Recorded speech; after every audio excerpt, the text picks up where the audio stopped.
Start with a roll call, please. Oh, and it's being recorded. So if we could start with the roll call, please.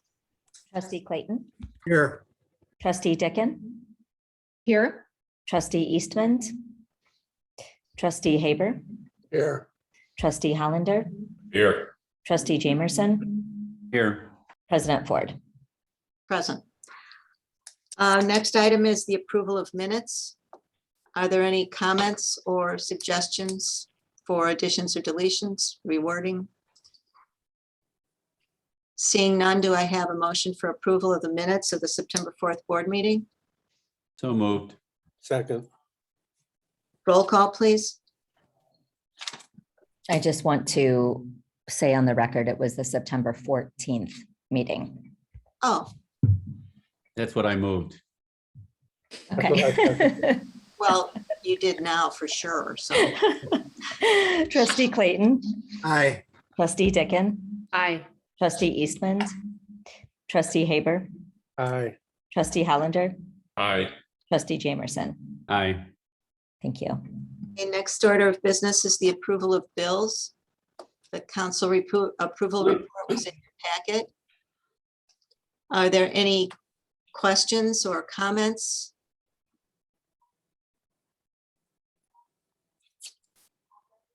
Seeing none, do I have a motion for approval of the bills?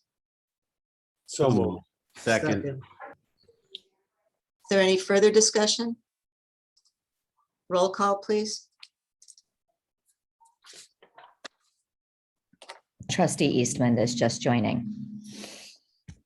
Just in time to approve the bills. Trustee Clayton, Aye. trustee Deacon, Aye. trustee Eastman, trustee Haber, Aye. trustee Hollander, Aye. trustee Jamerson. Aye. Thank you. Just for information's sake, trustee Eastman, we just approved the bills.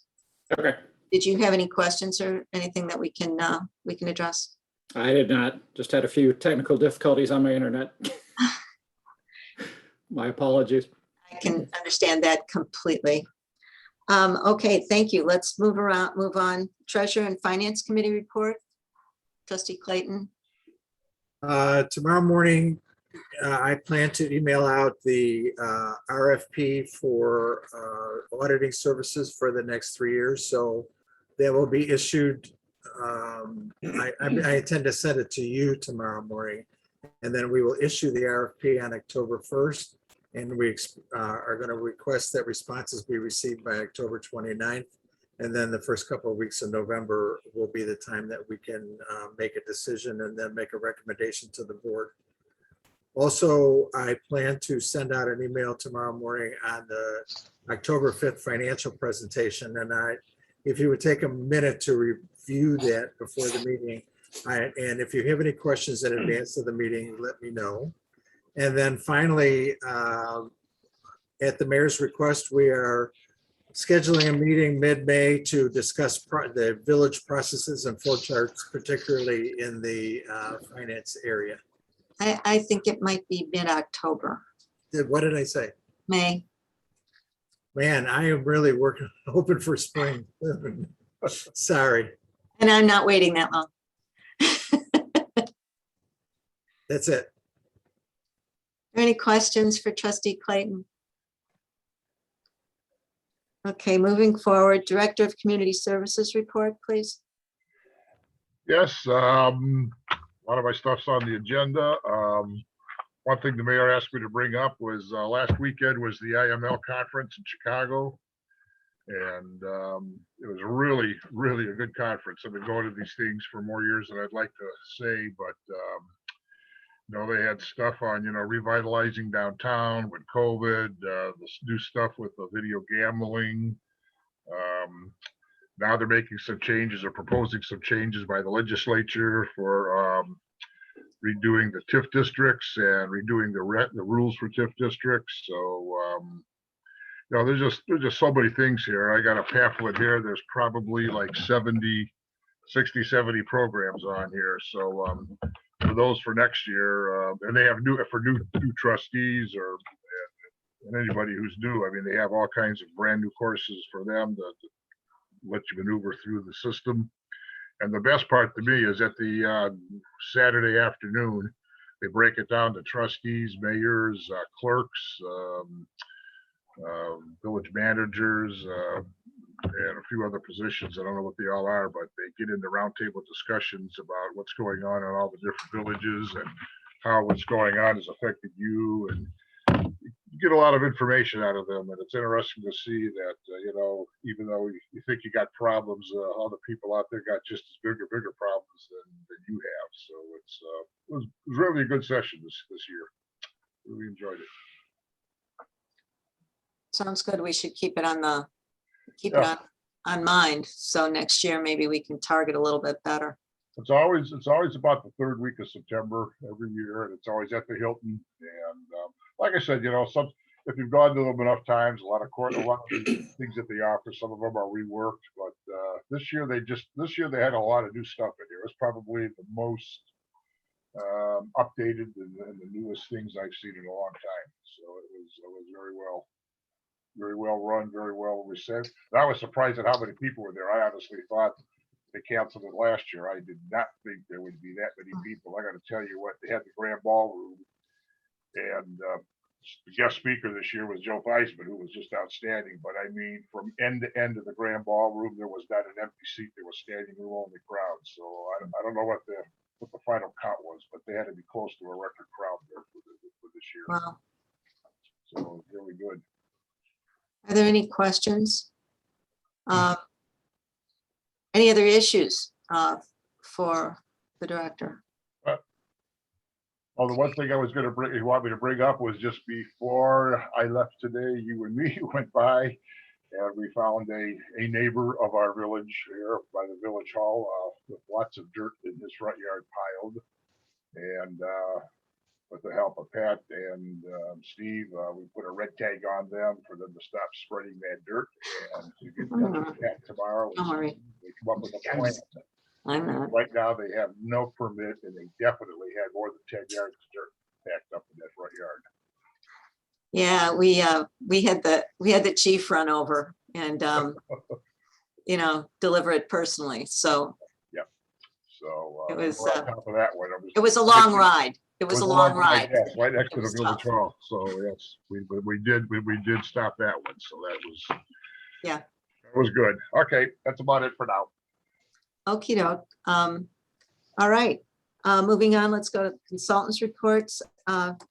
Attorney Hoover, do you have anything at this that Just isn't on the agenda? Couple of quick things. One is counsel for the developers, the possible new distribution center over on Milwaukee called me today and said they're still talking and that they still may be talking to the Village of Riverwoods, and he would be in touch with me. He hoped soon. But just, you know, touch base with me to let me know that they are still interested in meeting again with us and having some discussions. At least as of today, that was true. So we're on a holding pattern until they tell us they're ready to meet. If I could interrupt you at this point, I know that we have talked about having targeted discussions with residents that would be most affected.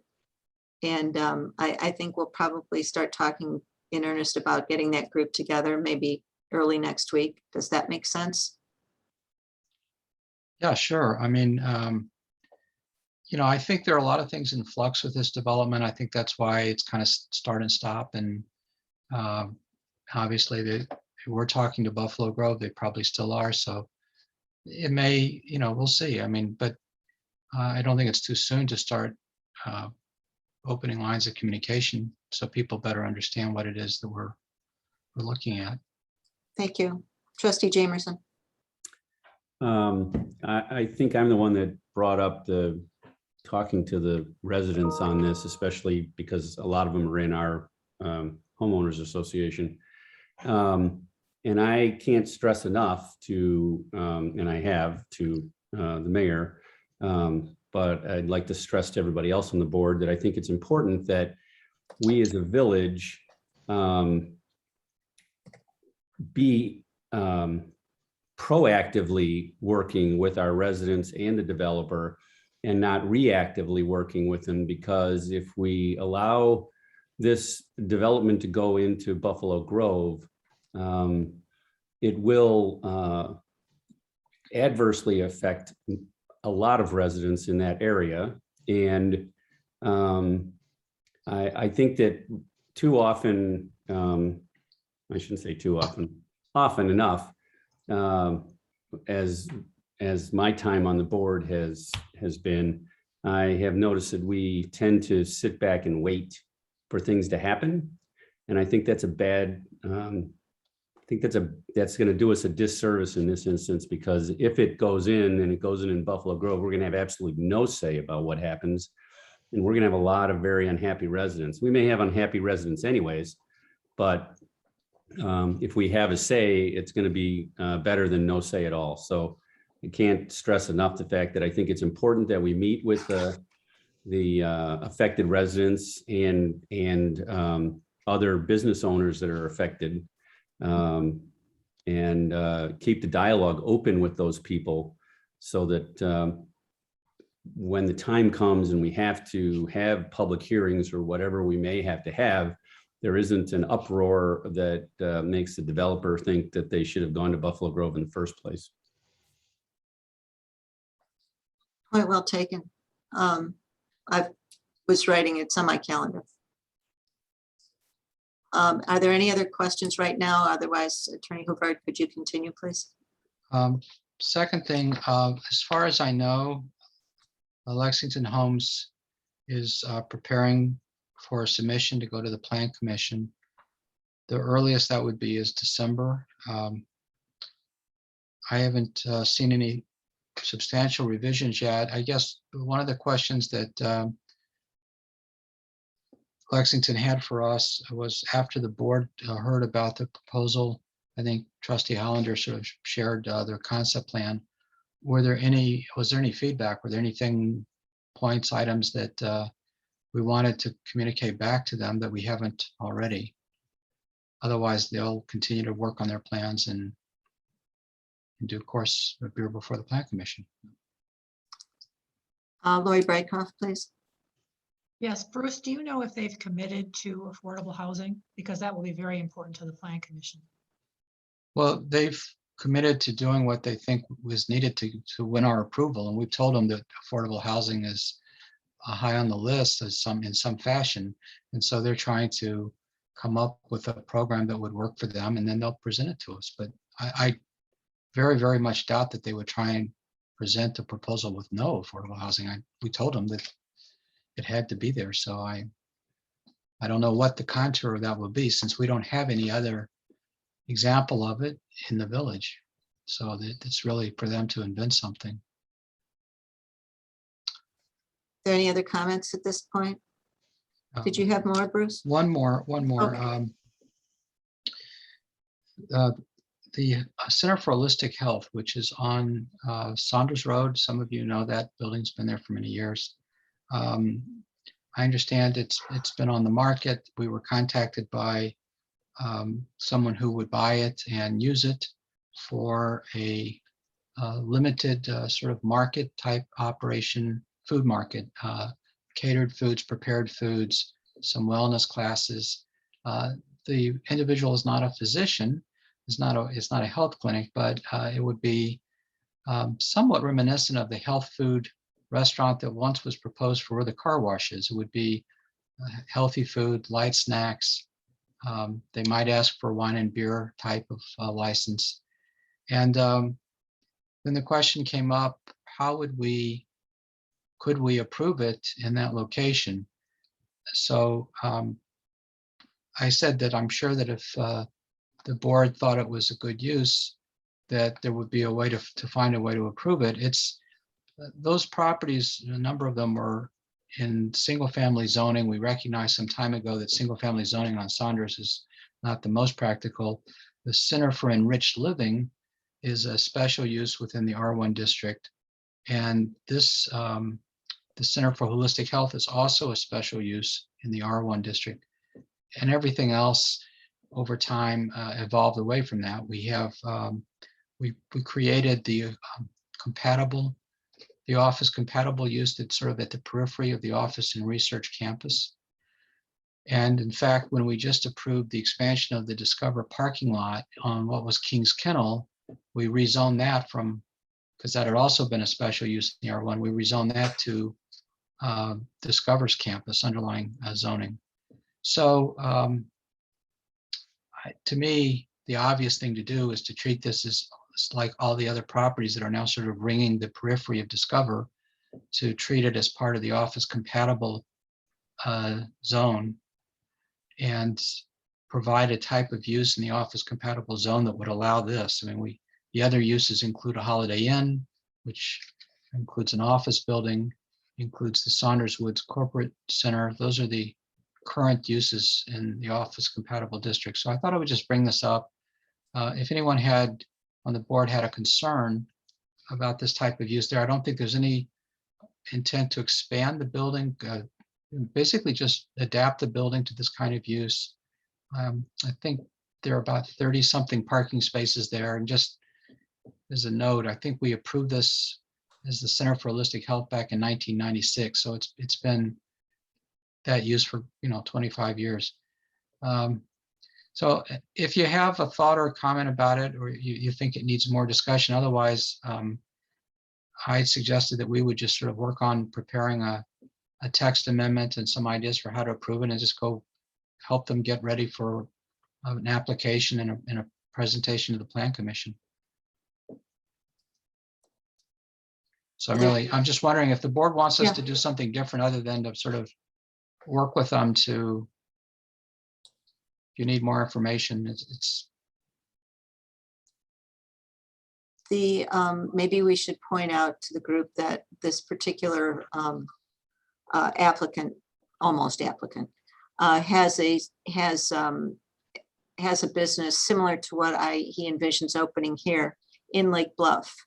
And the name of that is BE Market. And it's focused on health foods and juices and so forth. Are there any questions? Do you want to take a minute?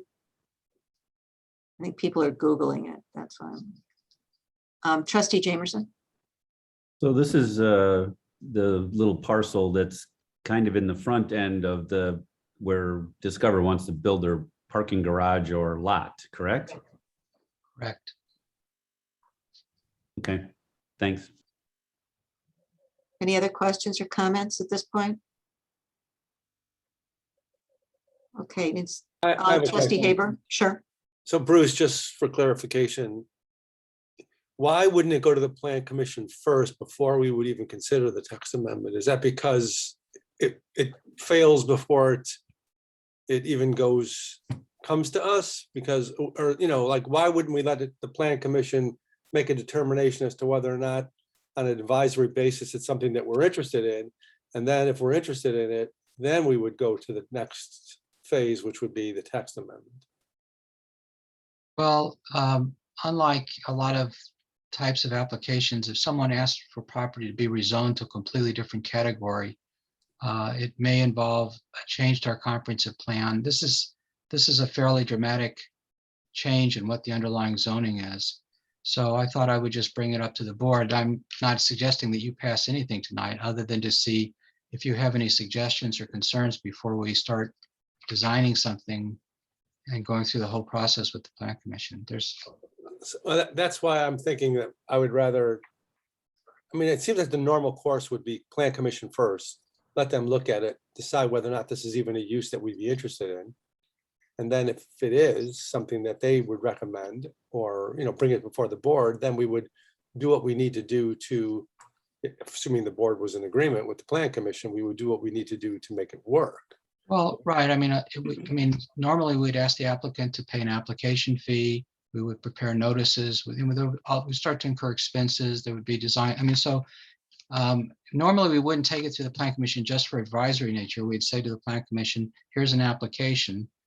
I don't think there's a hard rule on this, Michael. I just thought as a courtesy to the board to let you know what's going on.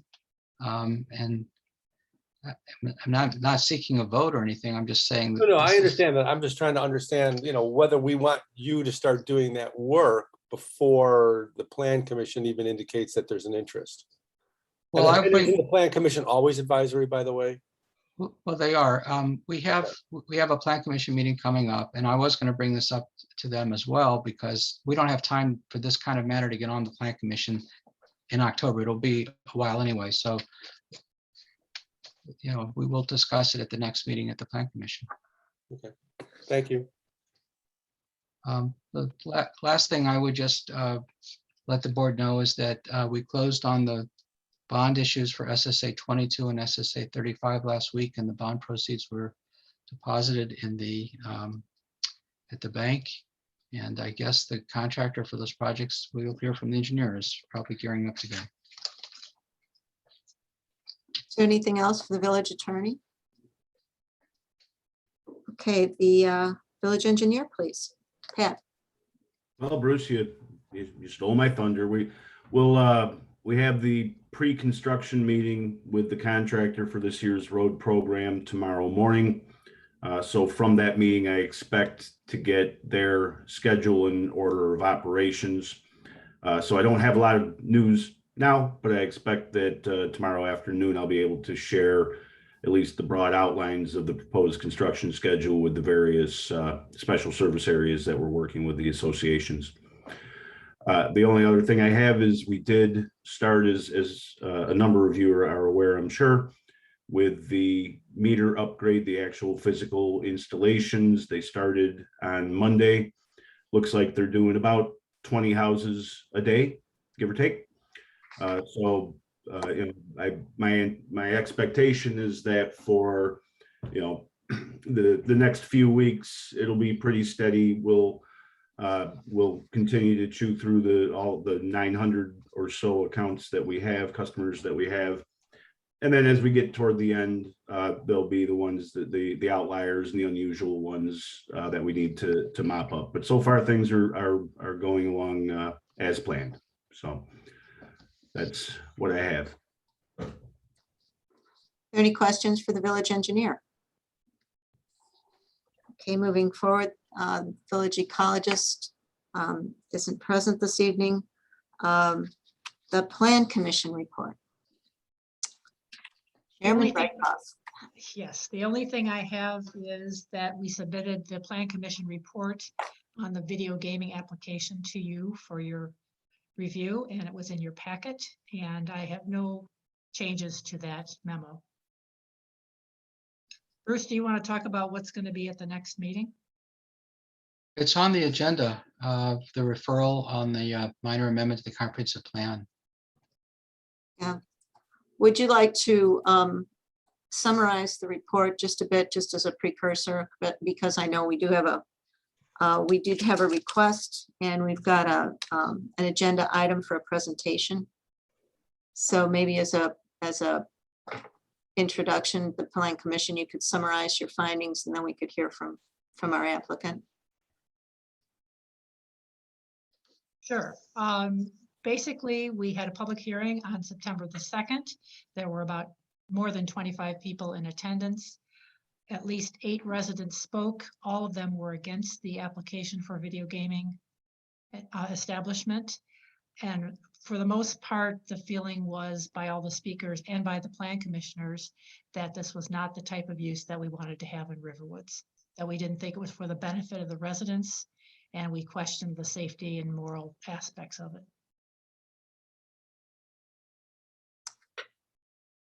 Are there any comments at this point from any of the other trustees? Our next agenda item is a presentation by Mr. Meston from Excel Entertainment, talking for the applicant. That I'm scrolling through here very quickly, sorry. Presentation, I believe it's similar to the one that was presented to the Plan Commission. And again, if there are no comments from the trustees at this point, we can move forward and get the presentation from Mr. Meston. Okay, shall you continue? Just opening it now. Okay, Okay, Excuse me, the chat function is not, we can't use the chat function during a virtual meeting. Questions need to be addressed to all and follow the agenda. So just in case those things come up. Please continue. okay, let's see. Okay. That would be a Zoom So- demo. Okay. Okay, Just 1 second. okay, I don't know why this is not, should be. Can everyone see what's on my screen? Yes, we can now. Yes. Okay, where it says Excel Entertainment, is it blocked on the right side or could you see the whole presentation format? Blocked on the right side. How do we do this?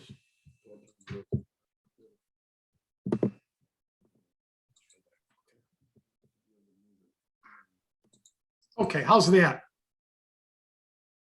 I think it's a matter of everybody changing to just showing the active speaker video. So you don't see any of the attendees of the meeting. It's up in the upper right-hand corner. No, that's not you. That's not. Okay. Okay. Okay, So you're good now, but everybody else still sees because everything slants to the side. So they can't see. do they see this? I would imagine if you're sharing your screen. How do I get rid of this? Click on your regular screen, see if it goes away. Just like on this. What? Yeah, just click on that, see if it goes away.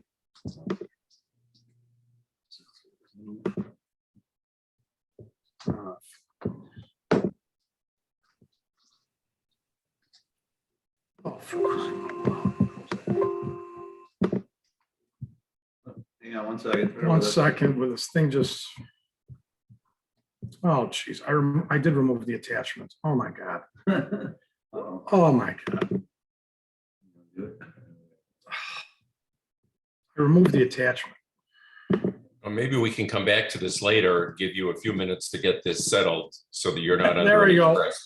I just have it now. Could everyone see it? Yeah, plus I think we all have it in our packet. So I think if you just refer to the page numbers, we all Okay. have it in our packet anyhow, so. And what I was going to present, if there's one word off or a comma, Bruce has the last version. Okay, so let me see here. I just want to make sure that I have, I want to go to, everybody could see this, right? I want to go to the slide piece. Okay, now I want to do presentation, PowerPoint. Okay, because it's covering that up. Well, if everybody could see this, basically just a little refresher of what I talked about. And thank you again for having us here. We really appreciate it. We are the premier parlor operator in the United States with 23% of all gaming locations. And as I said before, we're focused on the independent gaming parlor. And we have more independent gaming parlors than any other terminal operator in the United States. Independent meaning they are not corporate conglomerate chains. They're separate owners who might own 2, 3, or 4 locations. Our locations have grown an average of 4% over the last 7 months, which is the highest of any terminal operator. And no other operator has more experience in location growth than we do. Basically, we know how to drive additional gains in every segment of the market. As our president, CEO, and founder, Andy Rubenstein, always says, we're focused on one thing: customer experience and making sure that our partners treat the community and the business in the correct fashion. And that's what we're driven to. I'm going to go to page 2. Basically, page 2 for me was actually the page. This was supposed to be page 1. I apologize. So now we're going to move to page 3. Okay. And it's almost what I said in the prior page. It's just showing up a little bit differently. What I put on this page was just a a brief picture of one of our gaming locations. We have in-house a separate design team with over 400 motifs that we spread across Illinois and Pennsylvania, as well as Nevada and other states that we're currently working in, to give each individual owner a look at how their gaming parlor or their location could look different than everybody else. So we're not generic in that fashion. The next page. As I said, our CEO and founder, Andy, has always said that we will grow via local partners and local investment. What we've done in the Chicago area is built a new facility in Burr Ridge, which is our headquarters for not only Illinois, but for the entire country. We have another facility not far away in Tinley Park, but we have a lot of customers in Northern Illinois. So we felt it was proper for us to have two locations there, as well as a brand new location in Rockford. Well, it's not the newest, but it is somewhat new. And LaSalle. Also locations in Peoria and Springfield, Champaign and Collinsville. We strategically grew our footprint through our business on what was needed. We didn't just pick and choose. We did everything organically. Next, Baby Vegas Cafe. Basically, Tom and Mike, who want to open up in Riverwoods, basically, this is their establishment in Hoffman Estates. As I said last month, and we checked the numbers, nothing has changed. They outperform all other parlors in the municipality. That's everybody in Hoffman Estates. I have the numbers up. All the numbers are taken from the Illinois Gaming Board website after accrual. So this is FOIA, it's public information. So they turned out to be number one out of 33 separate locations in Hoffman Estates. Now, why am I bringing this up? When we go into a market, and we looked at Riverwoods very closely, I basically chose Tom and Mike because I felt the performance that they have in Hoffman Estates, what they do for the community, and what they did in the mall they currently share. When they moved in, an additional 3 new tenants came on board to fill up the mall. Behind them is actually an elementary school. They've never had a problem, and all they've done, even though they're sort of late in the game, they've taken over the number one spot, which is a very, very big thing to do. And I think when they come to Riverwoods, you'll see that you couldn't have a finer partner, not only with Excel, but these two guys who own Baby Vegas. It's a first-class operation, and that's why they're here. As far as expected revenue, we took all the data qualifiers for Riverwoods. What I've done is, with our data team, is we compared what Baby Vegas did in Hoffman Estates, and we've compared it to the market we would like to enter. We've compared it to like municipalities, Algonquin, Bartlett, Wheeling, and Oak Brook Terrace. So we feel very strongly that the expected annual revenue to Riverwoods, just from Baby Vegas, from one location, will be on the conservative estimate of $43,000 to $49,000. It's a conservative estimate. I think they're going to do higher than that for your municipality, for the simple reason that very, very close to you, the Betty's Gaming Parlor and Unincorporated Cook is doing over $600,000 a month in funds and in gaming. That's very strong. There's another gaming parlor near there as well, doing another $400,000. So they keep growing. So that's $1 million a month that is going through the machines via customers who are enjoying their gaming experience. So this is the last page of this condensed presentation. Does anyone have any questions on the presentation? And I'll answer them. If not, I'll close the presentation up and I'll go on screen. I have a question. Yes. you indicated that you looked at the data from Hoffman Estates, but I don't see a location on Hoffman Estates on your map. No, this is page 5. It might be page 6 on yours. This is how Baby Vegas does in Hoffman Estates against 33 separate locations. They're number 1. What I'm showing on the next page is Hoffman Estates, for me to compare their municipality share to Riverwoods would not be an apple-to-apple comparison. I've taken their actual numbers and then I've compared them on a weighted average versus. I don't think you're following what I said. Your map does not show a Hoffman Estates location, so I'm just questioning how you're comparing Hoffman Estates because there's no location in Hoffman Estates. Are you comparing somebody else's facility or a Baby Vegas facility?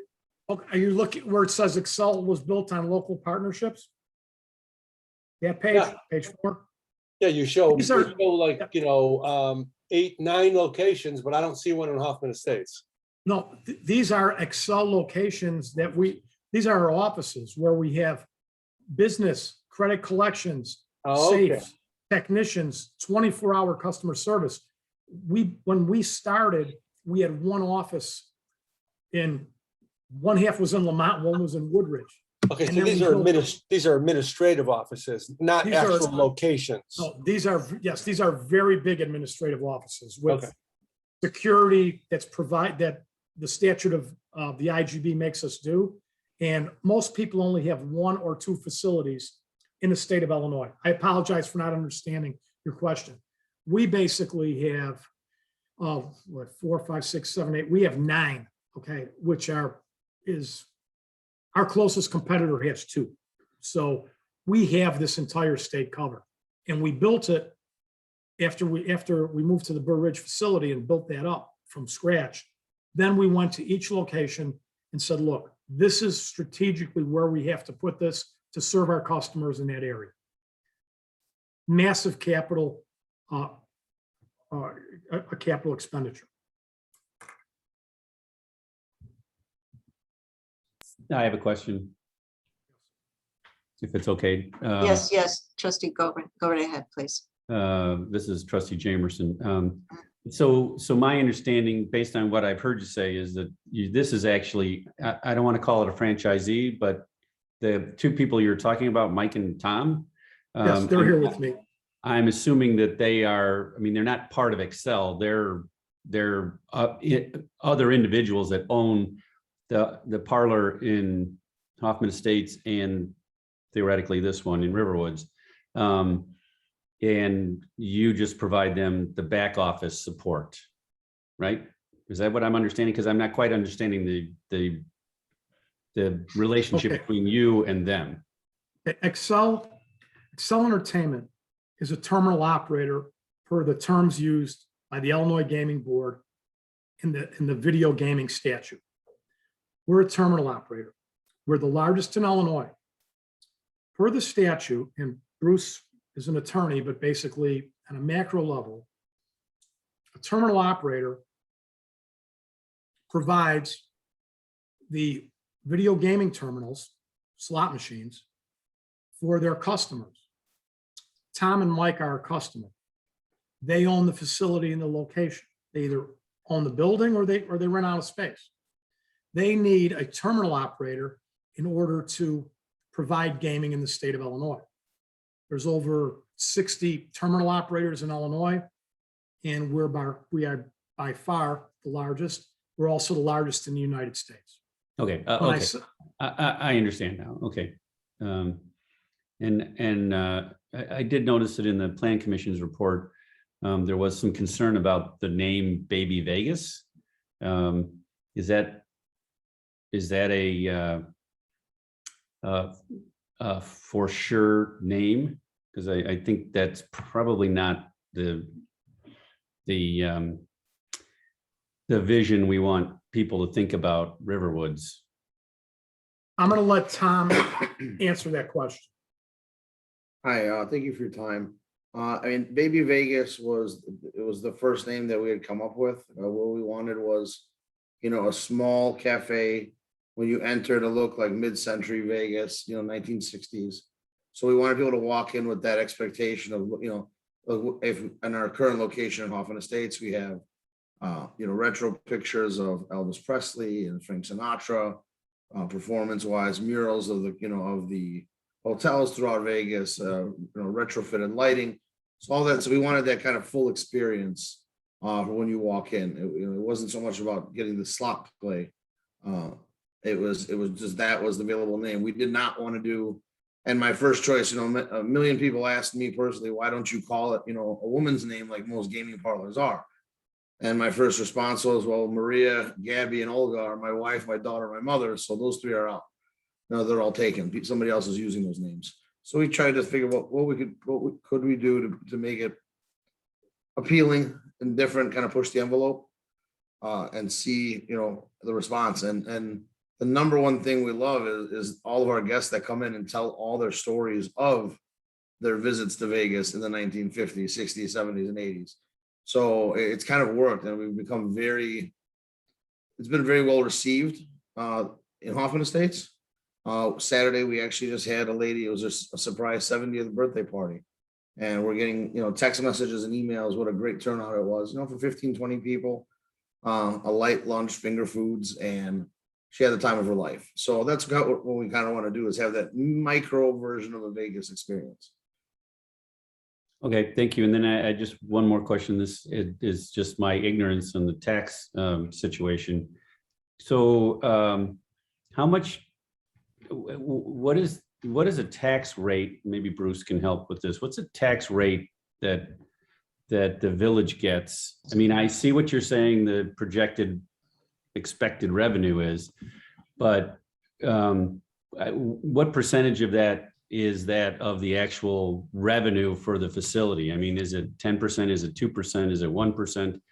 Per the Illinois Gaming Board, the net terminal income is split up, and every municipality across the state is allowed 5%. We have no say in that. It's the statute. So from the net Fine. terminal income that goes through, it's 5%. That's what I was looking for. So that's 5% of what you think you're gonna, your revenue per year. Correct. Thank you. You're welcome. Trustee Jemerson, there are two other aspects of revenue that are available, or at least one for sure. Licenses for the terminals. Each terminal is assessed a license fee by the municipality. They range up to as high as $1,500 a year per machine. I think at the Plan Commission, the presentation indicated that the average around the state was $400 a machine, but I know that Mayor Norris at the time sent me a case that had been decided upholding a $1,500 a year license fee for a terminal. And there are, if Tony, correct me, I think you're proposing 6 terminals for this location? Yes, the state of Illinois allows us to put in 6 terminals as long as we're not a super truck stop, which we're not. They're allowed 10. And across the state of Illinois, I think the number with the municipalities that are opted in for gaming, I think numbers like 80% allow, don't quote me on that, but it's a very high number, allow 6. And some municipalities allow 5. And then some put a caveat where if you don't make a certain amount of hold per day, which is money that comes through, you have to stay at 5 versus going for 6. So our normal request would be 6 video gaming terminals. Okay, yeah, and then I'm sorry, I'm asking a bunch of questions, but No, please do. The other question I have is something I asked the first time you appeared in front of the board, and my question then, and it is again, is there are other video gaming parlors in the near vicinity. There's 2 on Dundee Road in Wheeling by Milwaukee, which isn't very far away. I think there's several others, but those are the 2 I know of that are probably the closest. And I'm wondering, why you think this particular location is going to do so well when there's already established parlors not very far away. Yeah, I'm trying to get on, I'm trying to see you guys again. I'm trying to get the right button. I think we need to stop sharing your screen. And Okay, then so- that might be Yeah. helpful. There we go. Okay, There I'm we go. sorry. No, My no, you're good. apologies. Not that big. Technology is getting the best of all of us. Sorry, I'm old. Please go ahead. Please go ahead with trustee Jamerson's questions. Thank you. Right, okay, as far as our estimates are concerned, we're pretty good at that. Now, we know just through the Illinois Gaming Board's website that the two locations that are in unincorporated Lake County, that are less than a half mile away from this location that we're proposing, is bringing in net funds $1 million a month. One location is always doing over 600,000, the other is always over 400,000. Because there's no saturation in this market whatsoever, it's going to show nothing but exponential growth for the gaming models. So we know by the numbers I showed you before, Baby Vegas is going to be very, very successful at the location on Milwaukee Avenue. It's just based on data analysis. Where we currently are in Hoffman Estates, on one corner, there's actually 4 of us. There's 2 Shelbys, a place called VIP Cafe, and myself. And I was the 4th to open up in that area. And when it comes to, my biggest fear was, what makes us different? So what we did is we have to work on customer service. And at the end of the day, the machines all play the same way.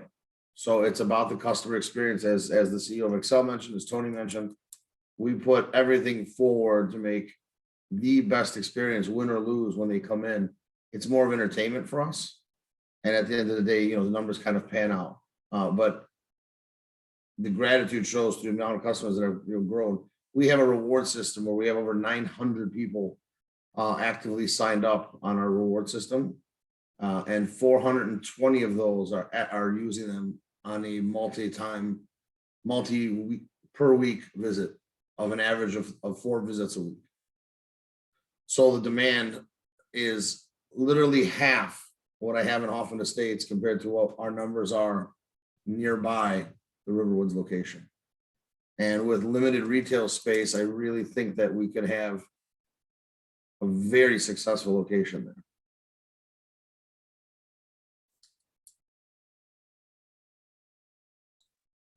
Are there other questions?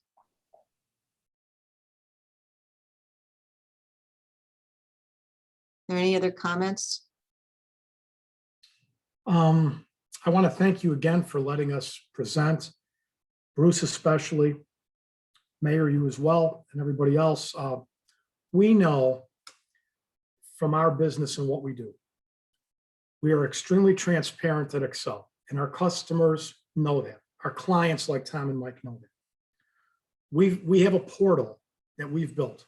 No one else has it. What I'm trying to say is this: we are so transparent that all our customers can know every day what they did the prior day on each machine, on each machine, and as far as what they're doing compared to everybody around them. We have it set up whether it's a mile, 2 miles, 3 or 4.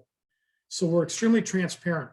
And once we get rolling, we could show all of you how transparent we are, because you're going to see numbers in the Illinois Gaming Board that we're already going to show our customers before it's posted in the state of Illinois for public record. Now, if that's not transparent, I don't know what is. So we have absolutely nothing to hide. We have a very good record compared to everybody else. And I just want to thank you again for letting me present. And Henry, I know you have a question. Yeah, trustee Hollander, please. Yeah, my personal belief is that if something is legal, it's very difficult for a village or a trustee to question its morality or ethics. It's either legal or it's not legal. We may have our personal opinions, and I'm sure we all do. But that was one of the considerations of the Plan Commission, They felt very strongly this was not the type of business that we want in Riverwoods, and I understand that. So my question to you, since that figures prominently in the Plan Commission's determination, how do you answer that problem with the residents, or at least those of us who are representing them, that they are looking at this from a moral or ethical standpoint, or not the type of business we might want? At least I want to give you that opportunity to respond to that, since it was a significant issue for the Plan Commission. Thank you for the question. I totally understand where a lot of people are coming from. To answer you as honest as I can be, a lot of it is not understanding what we bring to the table. Meaning, this is not the perception of crime that someone talked about, one of the residents comparing this to Inglewood. Okay, comparing this to kids going to school on a school bus, knowing that there is a gaming parlor on Milwaukee Avenue. It's pretty far away from Milwaukee Avenue for kids to see it. But basically, if you look at this industry, there's almost zero, there's no crime. As far as the people who are going to be inside of this parlor, if they're lucky at one time, 8. We have 6 machines and maybe 2 people will wait. So you're talking at maximum, 8 people will be there. If you look up crime statistics, these are in a lot of prominent suburbs. They're also in a lot of rough areas. There's no holdups, there's no crime, there's no cash. You're not making any money off the liquor. You just have to have a liquor license. All the rest of the money, when it goes into the machines, they're in canisters. If someone was to take the machine and open the canister, it's like James Bond. Pink and yellow dye come out, and all the money's gone. So as far as culture is concerned, we had a lot of questions about what culture do we bring. We bring no eco culture with the environment, with streams, with rivers, with mountains. We don't bring any of that. This is just like Andy Rubenstein says. This is a customer experience. If people want to put their money in a slot machine, it's not the end of the world. A lot of people do this for enjoyment. One of the questions we had at the last meeting, one of the residents said that we're basically taking advantage of people checks and putting them on the bread line. Something like that was said. Not bread line, it was another term. Come on, it's not going to happen, especially in your area. It doesn't happen in Blue Island. It's not going to happen in Riverwoods. This is extremely safe. I understand what you're, Henry, I understand what you're saying. A lot of it is lack of knowledge. A lot of it is people see what they see on TV. I mean, they think that, Al Capone might be running Chicago, and anyone who's related to him is part of that mafia family. We're far from that. This is a very, very big business. Video gaming in Illinois doubles what sports betting does and triples what horse racing does. And we have nothing but growth. Any suburb and municipality who has gaming, speak to their trustees. They rely on this. These are places with 10, 20, some municipalities have 100 locations. They rely on this, as I said before. They hire cops, firemen, or some money goes directly to schools or wherever they want to put it. So I hope I was clear in my point in regards to a couple of the residents' statements about crime, desperation, despair, putting a gun to people's heads, comparing it to Inglewood. It holds no water. Can I add to what Tony had mentioned? I do think, Henry, based on your question, I mean, if we were to be so lucky, if you guys did consider us, to open our location, maybe a game plan of where our tax dollars for the first year or first couple of years, maybe to show the community a direction of where we could put it, either into some kind of revivement through forestry or teen programs or youth programs or whatever, but to show the community that we're involved, and which we both want to be, to show some direction of where it's going, not just all it's extra tax dollars for the village. You're not going to have 100 locations So let's use that money wisely. I hope that helps. So, Trustee Dickon, please. Yeah, I had a comment regarding crime rate. So when you were talking about crime rate, I actually pulled up a study that was done 2 years ago by the University of Illinois, and they do discuss the crime rate in Chicago going up by 6 and 7% in areas that surround gaming facilities. Right, I got that is in the city of Chicago. In the city of Chicago, that study that I think you're referring to, there is no video gaming in Chicago. Those are facilities that have sweepstakes machines that are illegal. That could be one of the studies. There's a million studies out there, but it was brought up in the last meeting by a River Woods resident that basically, I was born and raised in the South Side, so it was funny that she asked that question. It was about, and there was another guy who asked the same question about changing neighborhoods and how crime-ridden neighborhoods were because of gaming. And that argument didn't hold water. It was just being uneducated. There is no video gaming in the city of Chicago.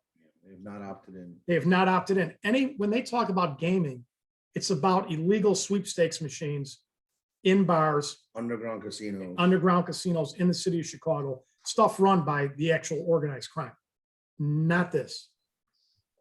And hope that answered- I have another question. In your earlier presentation, you had mentioned that the primary demographic for your establishment would be women between the ages of 45 and 75 years old. Is that still accurate? Is this?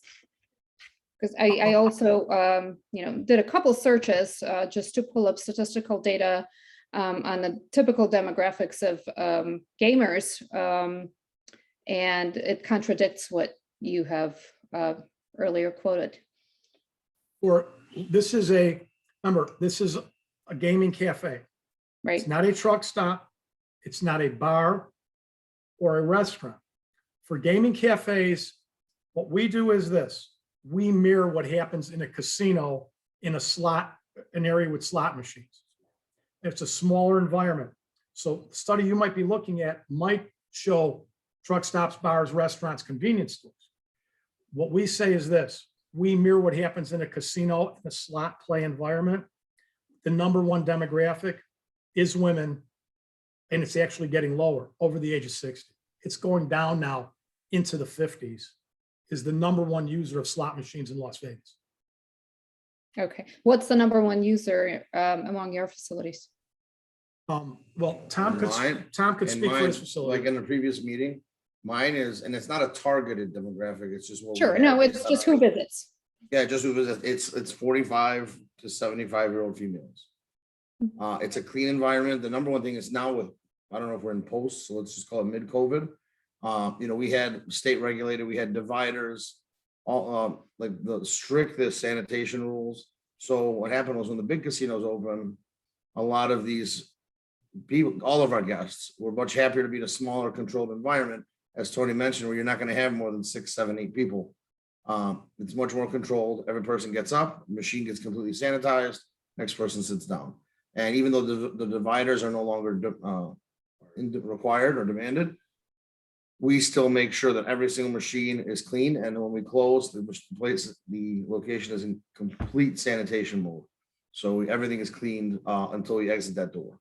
So that's what's become, what I hear from our guests is the number one thing. I don't want to be in a casino with 500 people. I'd rather be in a small location. My question was 5 people. regarding specifically demographics. Yeah, so it's 40, right now, 45 to 75.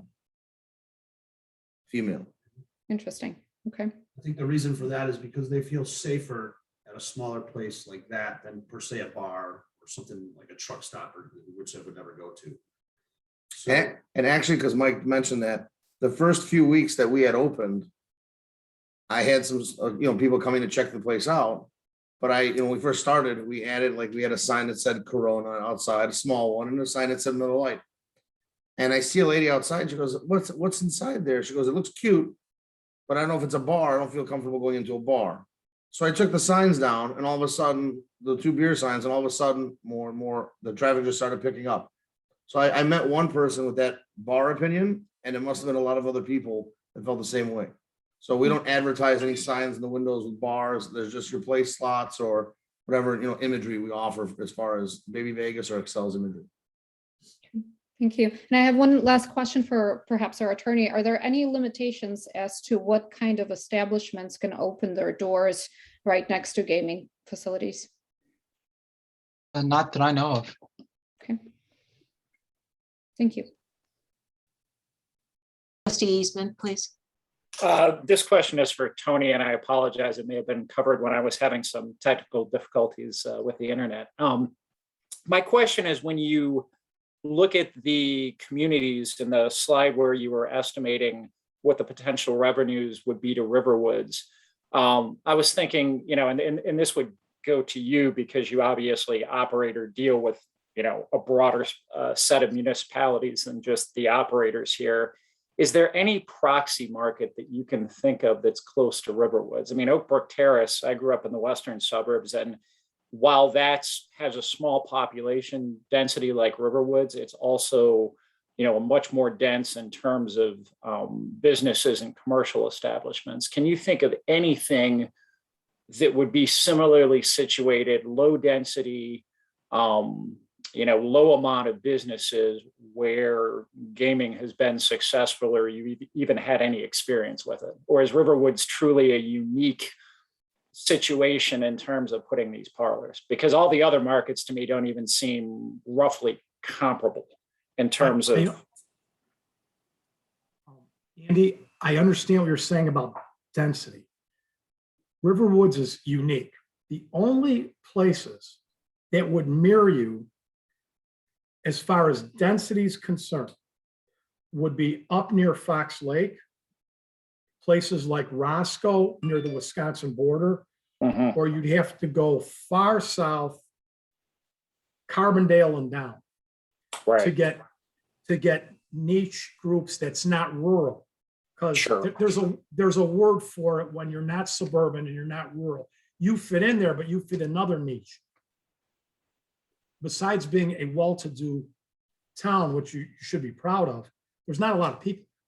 Okay, so the only place that I could compare you That's to. my point is what I was trying to probe was, is there something, and it doesn't appear that that's the case, right? Because all those other communities you list are low density, but they're not upscale in terms of income, right? And I'm just trying to figure out, is there some sort of historical data in a community that's really pretty similar to Riverwoods? And it appears that there really isn't. As far as being identical to it, even just close. Buffalo Grove next door has opted in for gaming. But Buffalo Grove is opted in, so they're gonna. Don't you they're have, gonna isn't there a Betty's on Milwaukee Avenue in the River Run Yes. Shopping Center? That is the Yes. same demographics as us. I mean, Yeah, that's pulling on Milwaukee Avenue. So do you know the revenue? 1 mile away. Yeah, Yeah, do you know the revenue for that establishment? yes, Yes. that's the one I quoted. They do in funds in per minimum of 600,000. That's an unincorporated Lake County, so I didn't, to answer Andy's question, it's unincorporated. It isn't, I can't do an apples to apples, but I can say this, that I've told everybody the last meeting as well as this one. That area there with the other gaming parlor adjacent to it, $1 million a month that goes through there. And once this opens, if we're lucky enough to have you approve it in Riverwoods, you're gonna see that type of growth just by 6 to 8 people being in there. There's a demand. And the other thing I have is, question is, in reality, I mean, you're not really trying to cater to Riverwoods residents. You have a Milwaukee Avenue location, which is a high traffic area that you're going to be generating traffic to that facility from all over the place. People who happen to be driving maybe on the way home from work, who live in Libertyville, or not Libertyville, who live, all the way south, are passing down Milwaukee Avenue and may stop at your facility. You're not advertising to Riverwoods residents to try and get those residents into your parlor, correct? Correct. The first thing that I saw over a year and a half ago was basically Milwaukee Avenue is a huge thoroughfare. You have a very safe environment, clean streets. It's, for our business, It is it's the best place to be.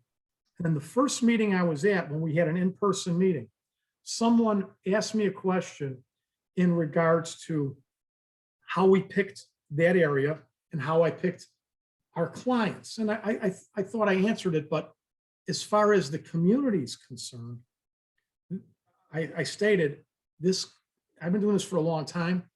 This is the best location that I would tell any of my clients, not only in Illinois, but elsewhere in the country. This is unique. And on top of it, the authority to say, if you approve this, which I hope you do, we'd be great partners. How many of these you'd allow in your community? Is it 1? Is it 2, 3, or 4? You could just have 1, or you could have more. It's up to you. But we would like to be the first in. We're not afraid of competition. Our company was built on it. We just want an opportunity to be in Riverwoods. It's the best place to be, in my opinion, in Illinois. If I didn't work for Excel, I know a lot about gaming now, of course. I'd like to own that place. Trustee Hollander, excuse me, Trustee Hollander, did you have a point earlier? Yeah, we're in a situation where, of course, the retail market is changing. These strip malls are having difficulty finding maybe the types of businesses that we would like to have wanted. I mentioned this in the last meeting. And therefore, we're being faced with decisions on businesses that we might not otherwise not want. Do you have any ideas to what the neighboring businesses are in the locations you're at? What those strip malls or what types of businesses are adjacent to you? Sure. I'm all over the state and outside of it as well, but I'm based in Illinois. This is what I do. I have places in the south suburbs that are next to barber shops. We're talking about strip malls, not like a Berwyn or Cicero, strip malls. I have places next to barber shops, steakhouses, nail salon. Got some bad areas where they're next to currency exchanges, 24-hour cell phone, disposable. I have other ones that are next to high-end retail in Westmont, next to high-end furniture stores in beautiful strip malls. Unincorporated areas by Burr Ridge. Absolutely, Burr Ridge doesn't allow it, but there's an unincorporated area. That's a very, very high-income area. And you're down the street from Ferrari dealerships. So it's very diverse. That's all I could say. The majority of them, if you see an old strip mall, you know what they're next to? A hot dog or gyro stand in an old strip mall in an old suburb. That's what I would say the majority of them are next to. Are there any other comments from the trustees? I don't believe we have an actual action on the agenda this evening. Attorney Huvard, correct me if I'm wrong. No, the point was to have the presentation, and then if the board wants to take this to any next step, we could prepare approval documents, or the board can decide it doesn't want to go any further, and we do nothing. But if you wanted to go further, we would try and have something ready in a meeting in October. Trustee Haber. I think this should be brought before the board for possible approval. I think we should have the debate and move forward with it. And I, for one, think that, I'm not against this at all. I think, it's in River Run, right down the block, basically. And if it drives traffic to that center, I think that's a good idea. We just tried to put a dispensary in our village for cannabis, but we were unable to do that because of the proximity of the Buffalo Grove one. We kind of got aced out on that. I'm not sure that this morally is much different than that. So as far as I'm concerned, I would certainly like to at least move this forward on the agenda and then have some additional debate on it. Would you be willing to make a motion to that effect? I would. So moved. Is there a second? I'll second. Is there any discussion? Trustee Hollander. Yeah, we've been struggling along with the commercial district for a number of years where they've lost people, businesses, and it's a bad situation for them and a bad situation for us. None of us want this to fail. We don't want to see empty storefronts. I think we have to keep in mind that they're a part of our village, and what we can do to help them, if it isn't significantly against our interest, I think we have some obligation to do what we can to assist our commercial residents as well as our home residents. I'm not saying that this necessarily meets the criteria, but I certainly would be willing to give them a chance to show that it's a worthwhile business for us to incorporate. Trustee Clayton? Just for clarity, we're not debating the issue now. We're simply voting on whether we want to debate it at the next meeting. Is that correct? That's correct. That's my understanding. Trustee Haber, is that my correct understanding of you're muted? You are correct. Thank you. Are there any further comments, questions? Roll My call. only- Oops, I'm sorry. Trustee Jamerson? My only comment is to Trustee Haber is that I don't think we're necessarily out of the box on the cannabis dispensary because they have yet to open the one across the street for recreational use. So Hope springs eternal. Just to also clarify, I would, for the next meeting, if there's going to be debate and potentially a desire to go forward, does the board want me to have the necessary ordinances? We need a number of items, an opt-in ordinance, an ordinance creating a classification for liquor license, and the zoning amendments. So I'm assuming that means have those ready on the agenda to see where the discussion goes. I understand that to be true, and I think in order to do that, our next meeting is only 1 week away. So I'm not entirely sure that that's that's doable, because it would mean a posting on Friday, for to the public of an item on the agenda and so on. So the meeting after that, I believe, is the 19th, something like that. Anyway, the next meeting is 2 weeks after that. And while the delay is certainly difficult, we just happen to have scheduled our meetings this time. So this next one is very, very quick on. Is it possible to finish those documents by the next meeting? I don't know that it's entirely fair to the public to do it so quick on. I'll do what you asked me to do. So I can have them ready, or if you want to have time for the little more time, then we can do it the second meeting in October. I don't think it would upset the applicant if we waited until the second meeting in October. Does that work? Okay, well, with those things in mind, with that clarity, that we would be looking at something the second week in October, and a full hearing for the applicant in front of the board at that meeting. That's the motion, and I hope I've restated it correctly. If there's no more discussion, roll call, please. Trustee Clayton. Aye. Trustee Dickon. Aye. Trustee Eastman. Aye. Trustee Haber. Aye. Trustee Hollander. Aye. Trustee Jamerson. aye. Thank you. Okay, gentlemen, we'll be seeing you in October. All right, Thank you thank for your you. time. Thank you again. I appreciate it. Thank you. Thank you for your time. Moving on, the Zoning Board of Appeals did not meet. Next item on the agenda is the police report. Chief? The police activity is in the board packet, and that is all I have. Do we have any questions for the chief? Any comments? Information items and comments from the president. I will make this quick. First item I had was the hazardous tree survey. We've gotten a group together, and that is Trustee Eastman, Kirsten Stewart from Urban Forest Management, Steve Zimmerman, and Russ Craley.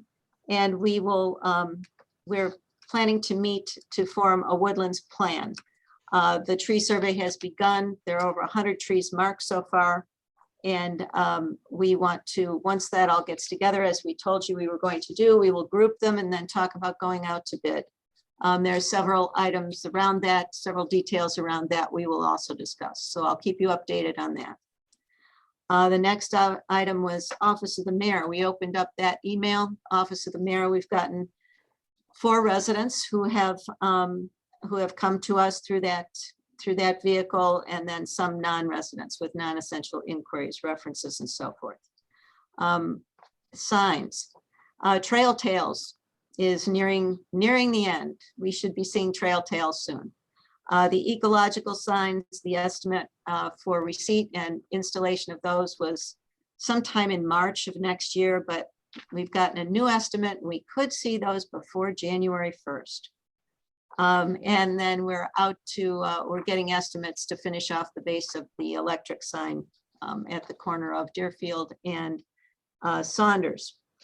Grant administration, this is an important piece. I did receive a proposal, not a contract. We've asked a couple of questions.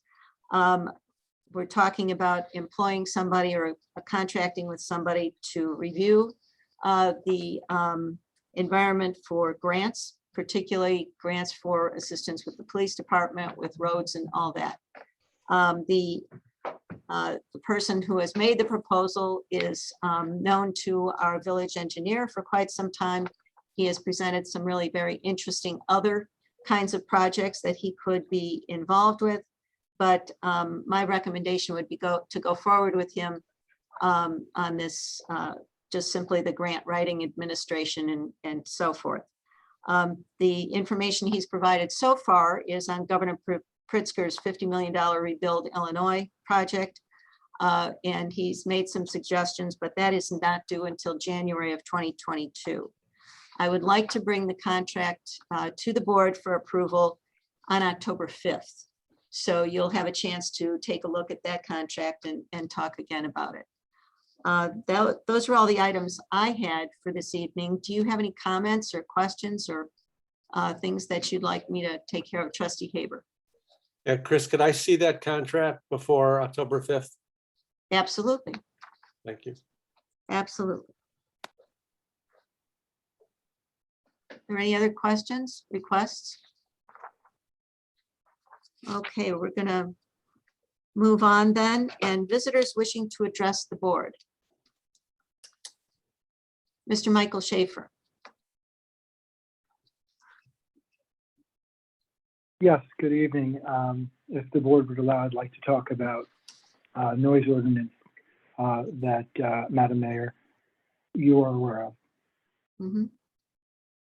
So thank you for letting me speak here tonight about what has been for the past number of months an incredible disruption of my family's peaceful life on Studio Lane in Riverwoods.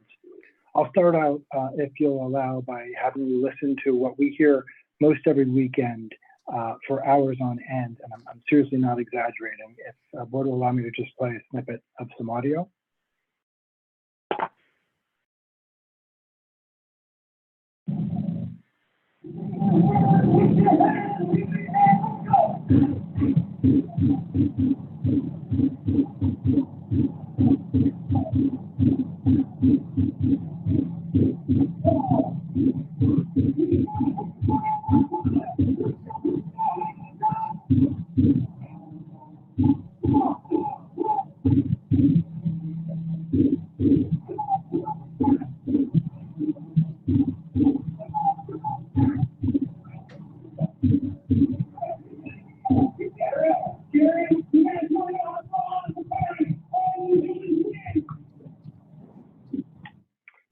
All right, so you probably get the idea. This is what we're dealing with. That was recorded at 10:59 this last weekend.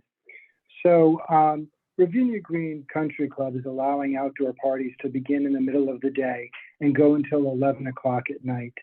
There are sometimes back-to-back parties in one day, and so literally we go from 4 hours, a break, and then another 4 hours of this.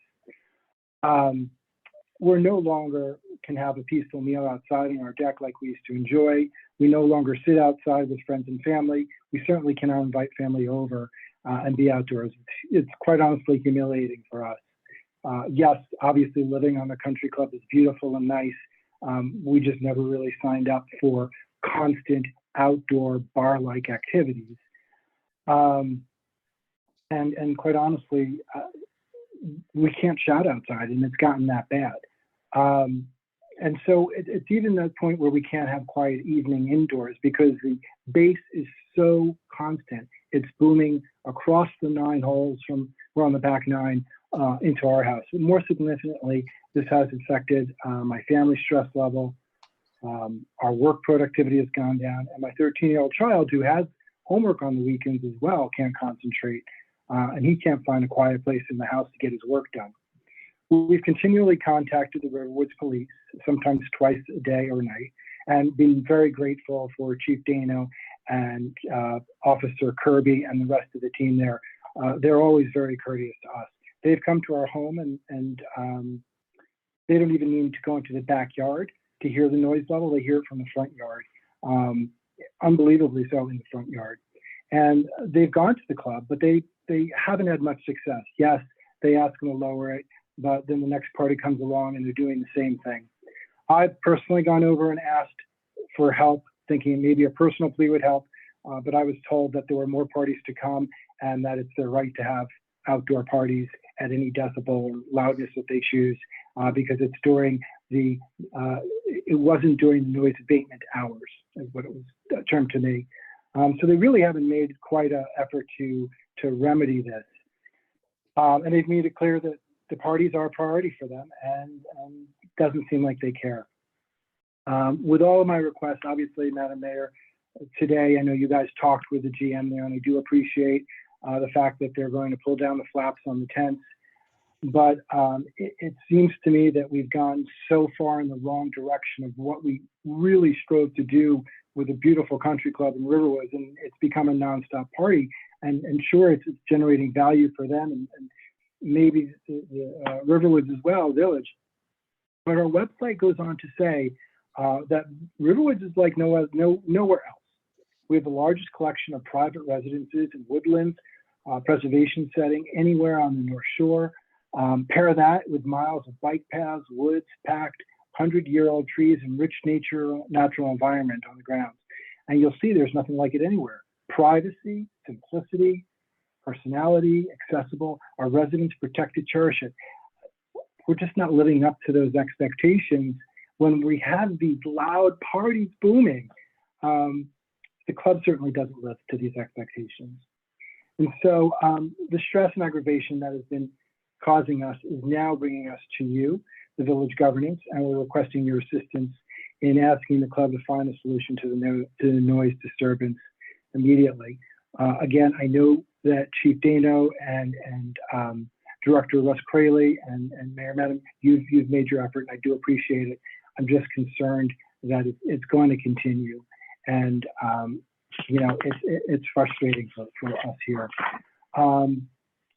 I know that if we were having parties every single weekend, multiple times a day and a night, we'd make every effort not to disturb the golfers. There's sanctimony in terms, there's peace that the golfers want when they're golfing. I couldn't imagine if I put speakers up and started blowing bass at them while they were golfing, the golf club would tolerate that for very long. And you know, we wouldn't use the excuse of being too busy or saying that we should wait until the outdoor party season's over. Yes, of course, winter's coming. It's going to stop. It's going to pick right back up in the fall, in the summer again. And we'd be certainly respectful of the community. And so my purpose here really is just to ask the board, obviously, to get this on record with everyone, let you all know that this is happening. I know there haven't been a lot of people reporting it. I will tell you, my immediate next door neighbor is no longer living there, and the new family is a part-time family. The family next to him just moved in, and there's another house that was vacant for a while. And so you're probably not hearing a lot about it because they didn't know what to expect, and some of them are still vacant. But I invite any of you to come here on any given weekend in the evening to hear it. And I think you too would probably shake your head and say, what have we done? And so with that, I say thank you for hearing me out. I'm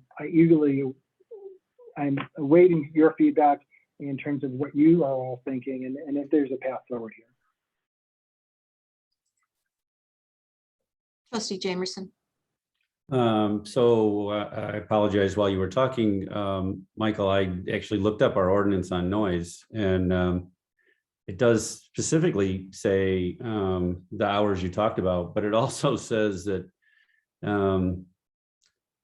to operation of any such, music device or whatever in such manner to be plainly audible at a distance of 50 feet shall be evidence of a violation of this section. So,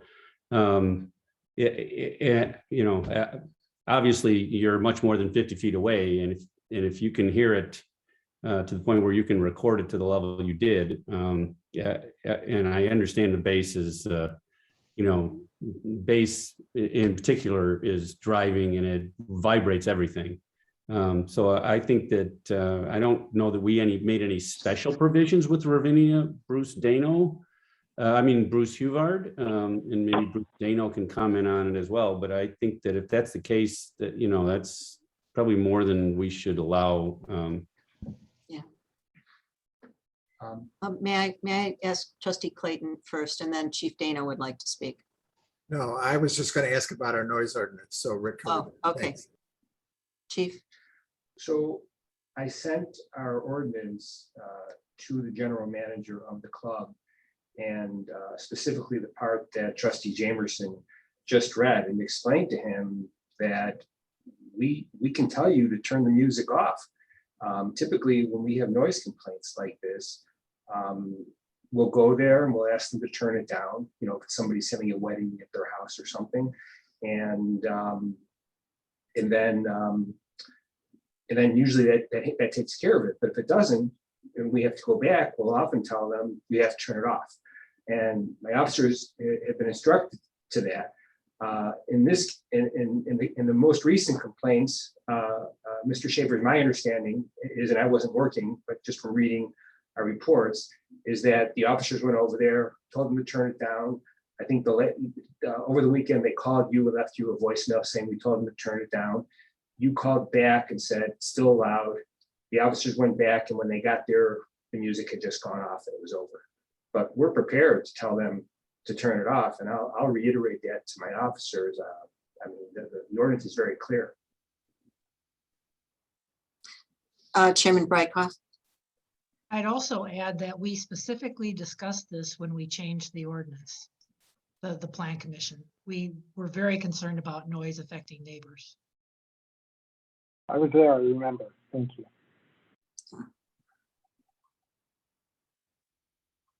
I think what the chief has suggested is the route that we can certainly take. And if you'll keep in contact with them, I think in my response to you today, I just let you know that there are more mitzvahs coming, and we'll just have to see how that goes. And again, our officers are right there ready to help. We have a fine force. Trustee Clayton. I would just like to encourage the chief to increase the patrol on the weekend over there so that the resident doesn't have to call in. There's an idea. To make a complaint. We should be able to observe that on our own. Yes. We can do that. Trustee Hollander, you had a point. I'd even go further. I think that if this happens 3 or 4 times, I don't want to have to keep telling them to turn it down. I'd like to at least look at if this thing happens 3 times in a season or something, that they lose that right. You don't want to have to keep every time they have a party to tell them that they're not behaving appropriately. I don't know if that can be done, but I certainly don't want to put it on the resident. Right. Trustee Jamerson. And maybe Bruce Huvard can help with this, but it seems to me that when Club Court took over Ravinia Green, didn't we talk about this and in length before we agreed to allow them to take that over? Is that what Commissioner Brightcroft was talking about? We did. We specified hours, 10 o'clock on weekdays, midnight, weekends, and major holidays. But I think no one probably thought that they would be moving large speakers and having a thunderous bass going. It's partly how these events have evolved and how technology has changed, and probably also my feeling that people's hearing has been damaged over the years. But Let me add this. When we spoke with him, a lot of these events were booked and were normally indoors. And now with COVID, they are now outdoors. So it's the placement and construction of the tents that we're hoping are going to mitigate some of this noise. But anyway, Trustee Haber, did you have a point? No, I was just gonna ask if this existed pre-COVID, or if this is a new occurrence because they've moved all these weddings and bar mitzvahs and, where they have outdoor, music. It's only because it's been the result of COVID. I was wondering if maybe, Michael, you have a comment on that. Prior to COVID, I would say there was maybe 4, 5, 6 parties a season. It was tolerable. Now it is constant every weekend, at least 3 parties, 2 to 3 parties a weekend. Yeah.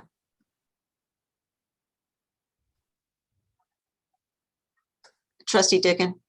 So the ordinance lists a certain number of decibels, which certainly I would assume we could measure.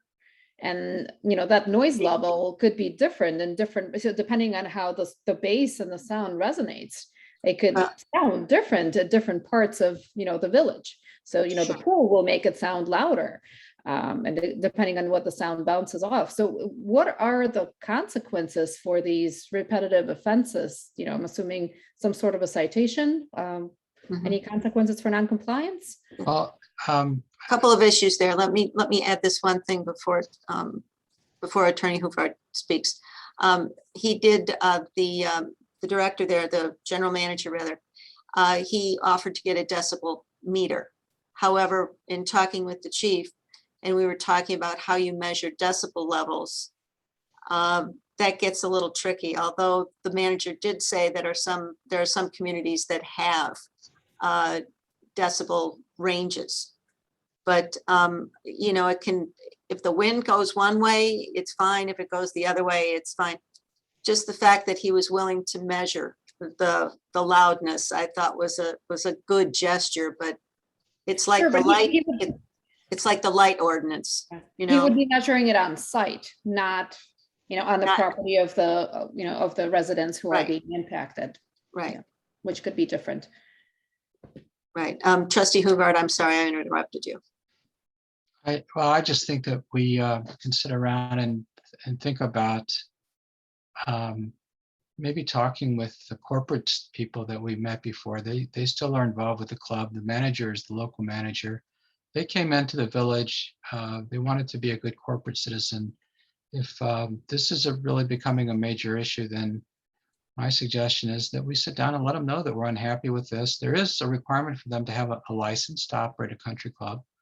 And the village could be very aggressive in attempting to tap down operations that are contrary to public health. But I think before we do that, we need to really maybe escalate our interaction. That's what I would suggest. We also, for what it's worth, the penalty is $75 or up to $750 for each offense. So we could certainly start hitting them with $750 penalties. I mean, I don't think that's the best way to go. I agree with Bruce Hubbard's suggestion. And I didn't see, I'm sorry, I didn't see a decibel listing in our ordinance. No, we do not have one. We do not okay. have one. That's what I thought. I didn't think there was Yeah. one. No, he was suggesting that there are some other municipalities who do. But to me, that seems like our light ordinance with the lumens and trying to measure lumens and all that. I think what we've offered right now is increased surveillance. And certainly, Mr. Schaefer calling our officers is absolutely your right and privilege to do so. So And call them earlier in the evening before they close, before our officers get there. I mean, don't wait till 10:30. Do it at 6:30 when it starts. Just my opinion. We started at 8 o'clock. And then when it was time for us to go to bed, we called again at 10:30. And it progressively gets louder through the evening, and then the yelling from the DJ starts.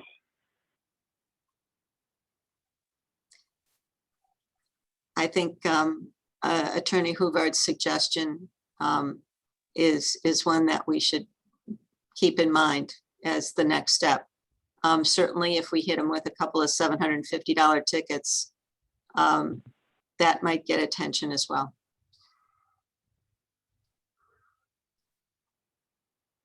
I doubt it'll get any attention. They'll just pass it on to the party. That's it. You know, the person who's throwing that party will just pay that freight. How about cutting the hours down? Yeah, we could think about shaving the hours. I mean, if it's midnight's kind of loud, and it's still that bad, then maybe cut them back to 10 o'clock. Just say that's it. Yeah. Well, step one, increased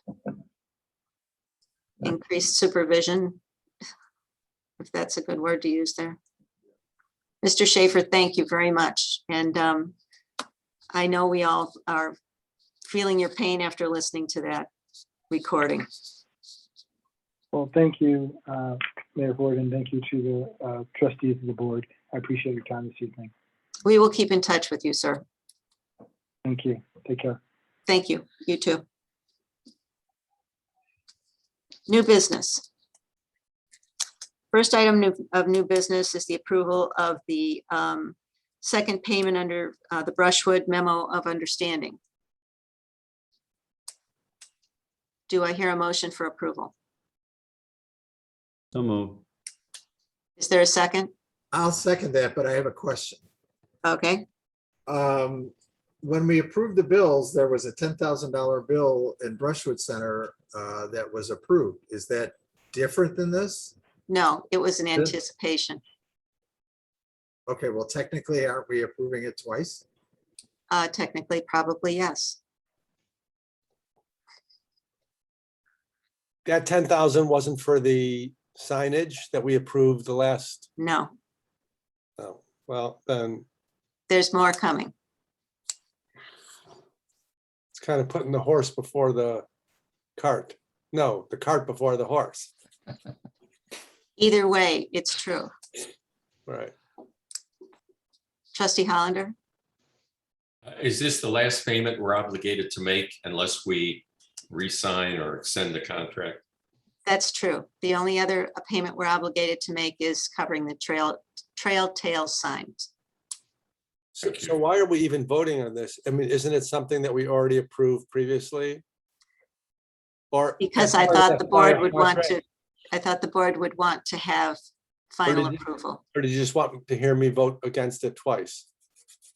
I could go with that as well.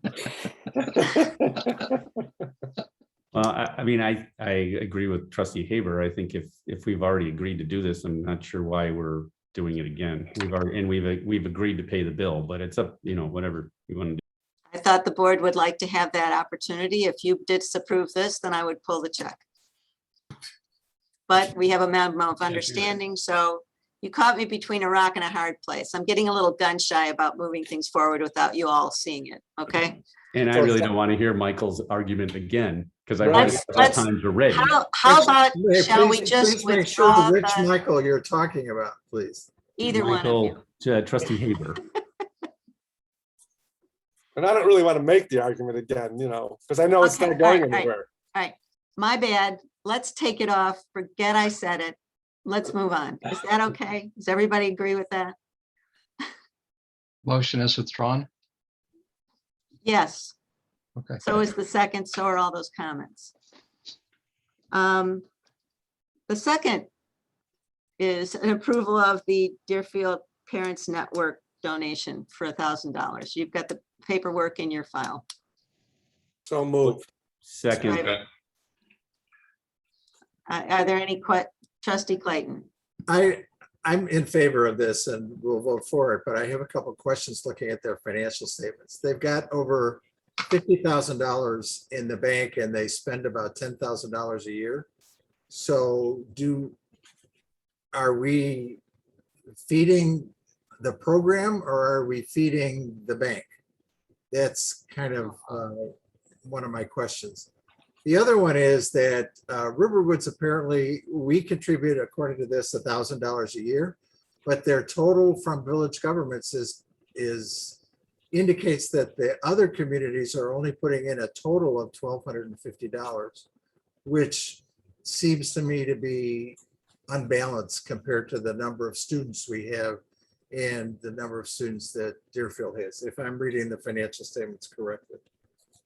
So I think next time I would like to just get a little bit more information about how they're using the money and who's contributing. You do have the option of reducing the requested amount.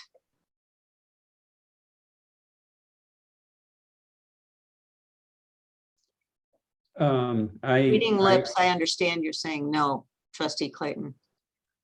Oh, I'm prepared to go ahead with this Oh, tonight. okay, Yeah. okay, okay. Yeah, and I would agree with trustee Clayton. I mean, I think we need to get a better accounting of it and find out why we're donating as much as we are for probably the fewest number of students going there from the villages that send people to Deerfield.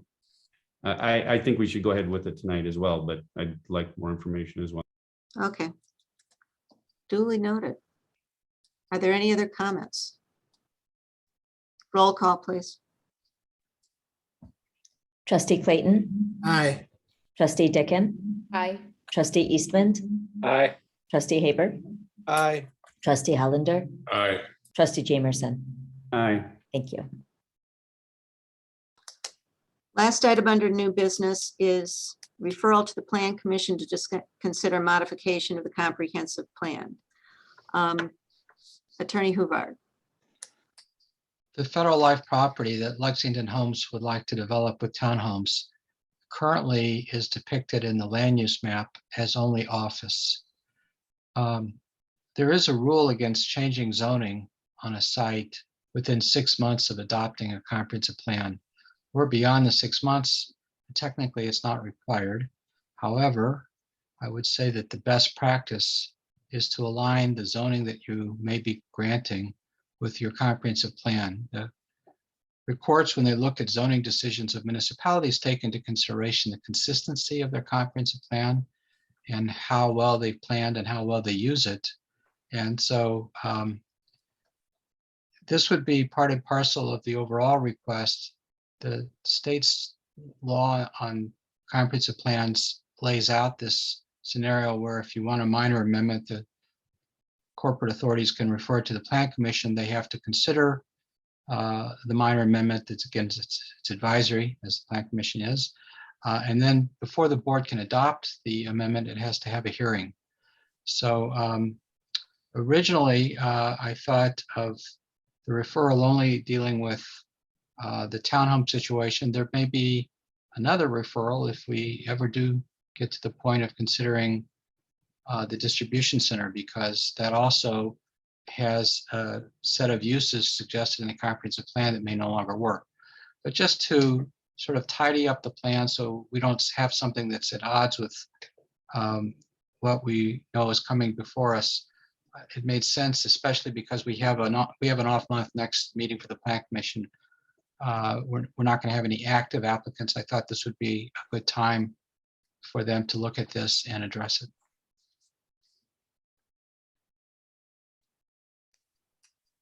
Are there any comments or questions? No, I'd like to make a motion that we refer to the Plan Commission. Is there a second? Second. Is there further discussion?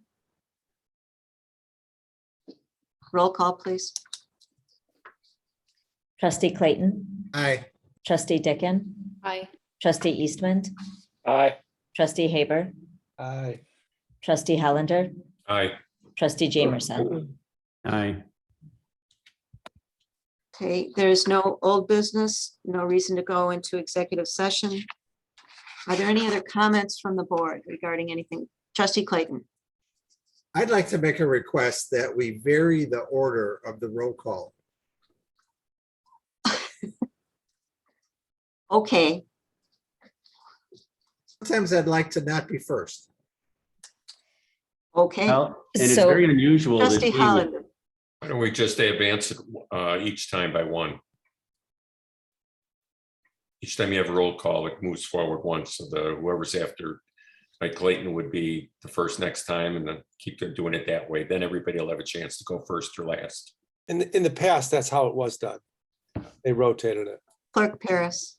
So when we had in-person meetings, I rotated it that way, and I found on Zoom, people were having a hard time unmuting when they didn't know it was their turn. And so if you want me to go back to that, I'm happy to, but with Zoom, it seemed a lot more efficient to stay alphabetical. I'll make the effort to listen to you carefully personally.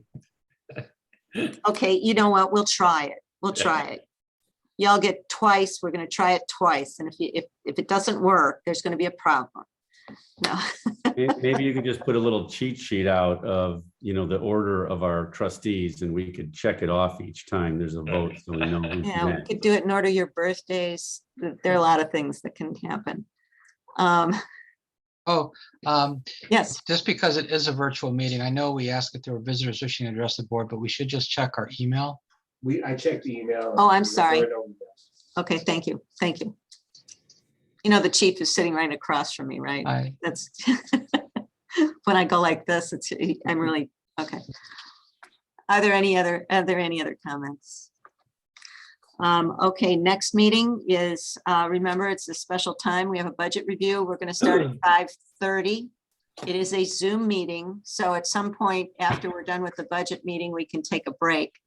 But please take a look at the budget information before the meeting. I think it's going to be very important to us going forward. It's going to lay the groundwork for a lot of our decisions moving forward. So please do that.